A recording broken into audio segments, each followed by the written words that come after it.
dalam satu pertempuran, Jenderal Salahuddin Al-Ayyubi bersama tentaranya, tentara Islam, pernah mengalami kekalahan. Karena kalah, banyak yang ditahan jadi tawanan orang-orang kafir, beberapa perwira dan banyak ofsir. Tercatatlah ada 3 orang ofsir jadi tawanan raja kafir ini. Satu hari raja kafir musyawarah dengan perdana menterinya. Perdana menteri, saya tuan raja, ini tawanan Islam ini enaknya diapain? Kalau enaknya sih dibunuh saja tuan raja, selesai urusan. Soal bunuh sih gampang perdana menteri. Maksud tuan raja, bujuk saja agar dia meninggalkan Islamnya, ikut ke agama kita, nanti kita kasih hadiah. Begitu? Iya, baiklah, besok saya sidang 3-3-nya. Besoknya ini 3 ofsir disidang di tempat terbuka langsung oleh perdana menteri. Mula-mula dipanggil ofsir pertama. Ofsir pertama, ya perdana menteri, sini.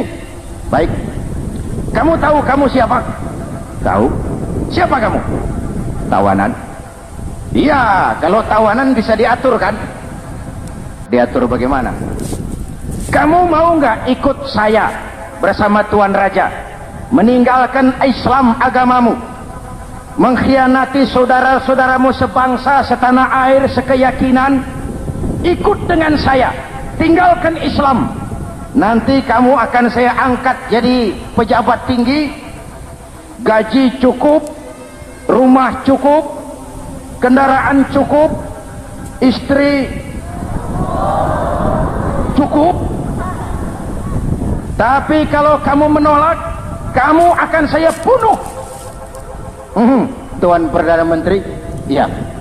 Apa Anda menyangka selama ini saya berjuang karena kepengen kedudukan yang tinggi? Nih,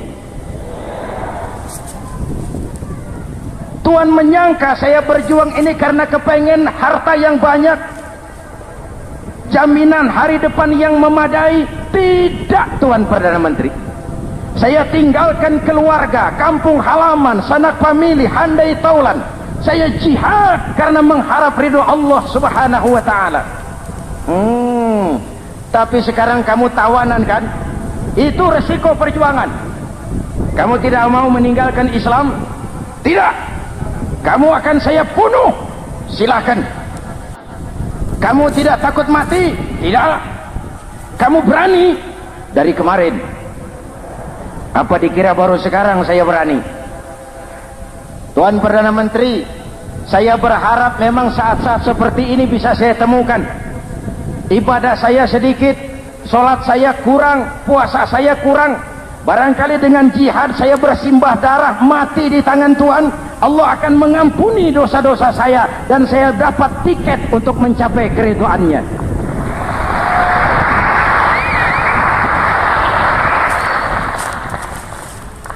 Gila kamu, biarin. Kalau ini Tuan anggap gila, saya bisa berbuat lebih gila dari ini. Saya bunuh kamu, bunuh. Algojo dipancung, dia. Ini terlepas kepalanya dari badannya, menggeluntung kepalanya ke bawah, jatuh bergelindingan. Itu kepala lepas dari badan, ngaji, baca ayat Quran. Sampai Perdana Menteri bingung. Minggir, minggir. Ini ada kepala ngaji. Ayat yang dibaca, ya ayyatuhan nafsul mutmainnah, irji'i ila rabbiki radiyatan mardiyah. Wahai jiwa yang tenang, kembalilah kepada Allah dengan diridhoi. Masuklah ke dalam golongan hamba-hambaku dan masuklah ke dalam surgaku. Matanya terpejam rapat, bibirnya tersenyum. Dia gugur sebagai syahid karena membela keyakinan. Dia istiqamah, tidak goyah oleh tawaran jabatan dan kedudukan yang tinggi.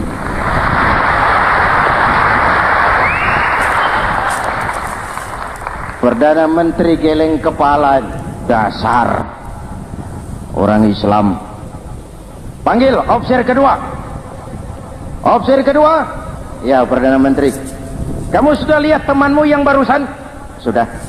Mati kan? Mati. Kamu bagaimana? Mau tetap berjuang untuk Islam atau ikut kami? Jabatan tinggi, kedudukan tinggi, rumah tinggi. Bagaimana? Atau mau mati seperti teman kamu barusan? Sudah kamu pikir? Sudah, Perdana Menteri. Sudah apa? Sudah, jangan banyak omong. Maksud kamu apa? Saya sudah tidak sabar mau nyusul teman saya yang barusan itu. Saya tidak bayangkan bagaimana disambut oleh malaikat di surga, disambut oleh para bidadari di surga, menggapai ridho Allah. Oh, Perdana Menteri, sudah jangan banyak omong. Kalau mau potong, potong saya. Perdana Menteri bilang ini lebih gila dari yang pertama. Yang pertama masih mau diajak ngomong, ini malah langsung minta disembelih. Ayo, Algojo, potong. Potong lagi.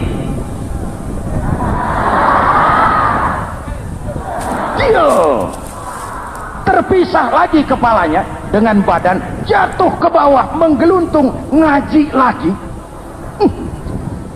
Ayatnya yang dibaca, wujuhun yawma izin nadirah ila rabbiha nadirah. Muka mereka hari itu berseri-seri kepada ridho Allah. Mereka memandang, bibirnya senyum, matanya terpejam, dan dia ajal dengan husnul khatimah, mendapat syahid karena teguh punya keyakinan, istiqamah dalam perjuangan, tidak goyang, tidak mencela dan mencele.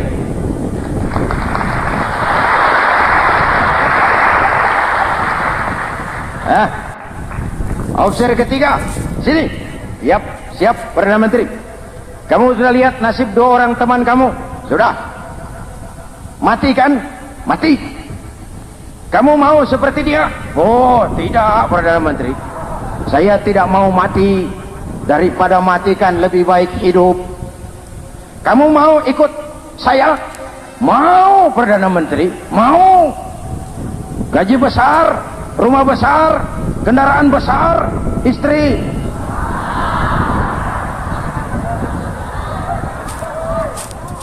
Mau, Perdana Menteri, saya mau.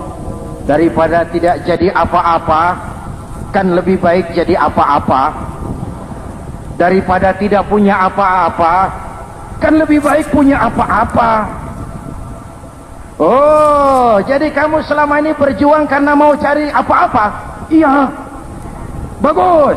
Nanti saya musyawarah sama raja. Kamu diangkat jadi bupati di mana? Tunggu ya.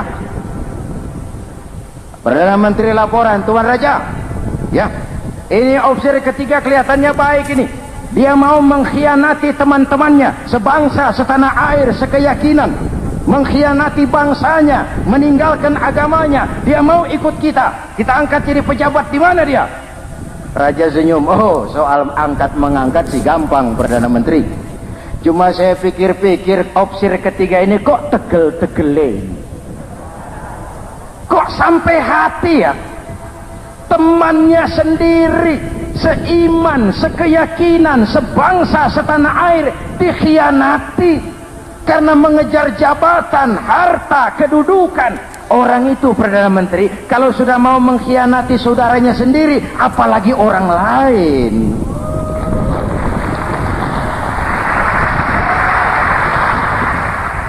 Ini opsir ketiga, ini opsir bejat.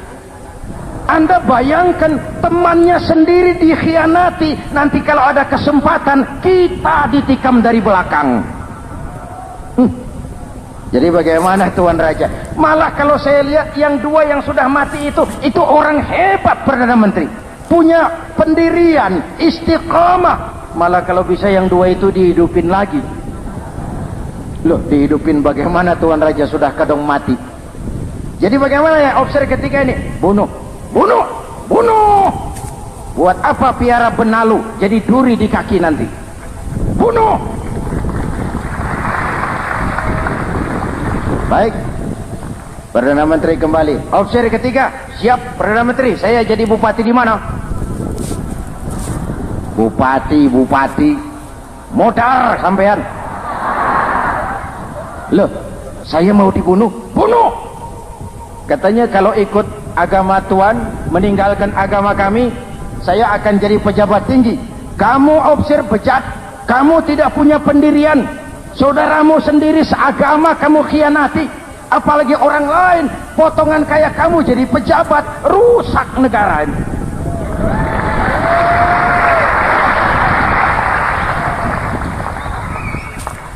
Hadirin hadirat yang berbahagia, saya lanjutkan cerita ini, nanti kesimpulan diambil sendiri-sendiri. Jadi saya mau dibunuh Tuan Perdana Menteri. Ya, kamu mau dibunuh, tidak jadi pejabat? Tidak. Kamu bejat kok mau jadi pejabat. Nanti juga kalau kamu jadi pejabat, paling kerjamu memperkaya dirimu sendiri, paling banter keluargamu dan golonganmu, rakyat tetap saja tidak terurus.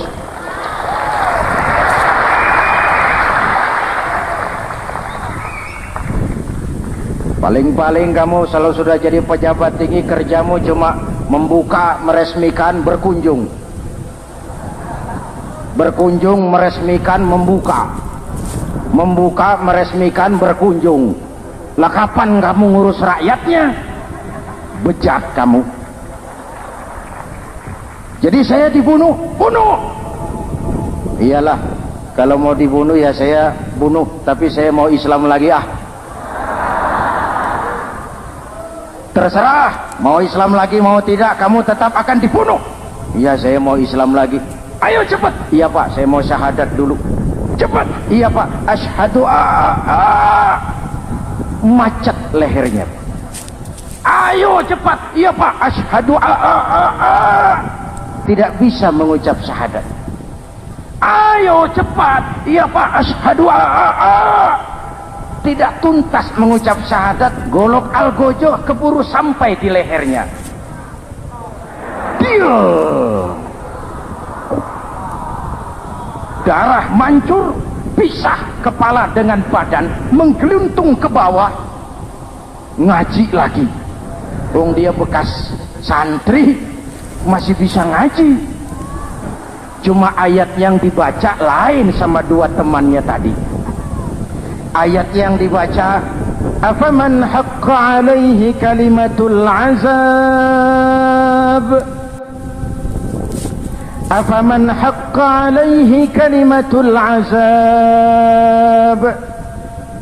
afa anta tunkizu man finnar. Ini ayat yang dibaca. Orang yang memang sudah dapat vonis akan mendapat azab, bisakah kamu menyelamatkan dia dari neraka? Bertahun-tahun berjuang di bawah bendera Islam untuk kejayaan Islam, di akhir hayatnya dia tergoda oleh kedudukan dan harta, oleh jabatan dan pangkat. Ia bergeser, imannya rapuh, hilang istiqomahnya, ditinggalkan agamanya, dan dalam keadaan begitu dia mati, dia su'ul khatimah. Na'udzu. Hadirin, apa guna saya ungkapkan ini? Mari kita belajar, perlu stabilitas temperatur batin. Saya sering katakan, berapa banyak orang waktu di bawah teriak-teriak berantas korupsi, ganyang korupsi, sikat korupsi, cuma karena belum dapat kesempatan. Begitu dapat kesempatan, korupsinya lebih gila dari yang dia teriaki. Betul? Waktu di bawah rajin baca ayat kursi, dapat kursi, lupa sama ayat. Betul? Betul?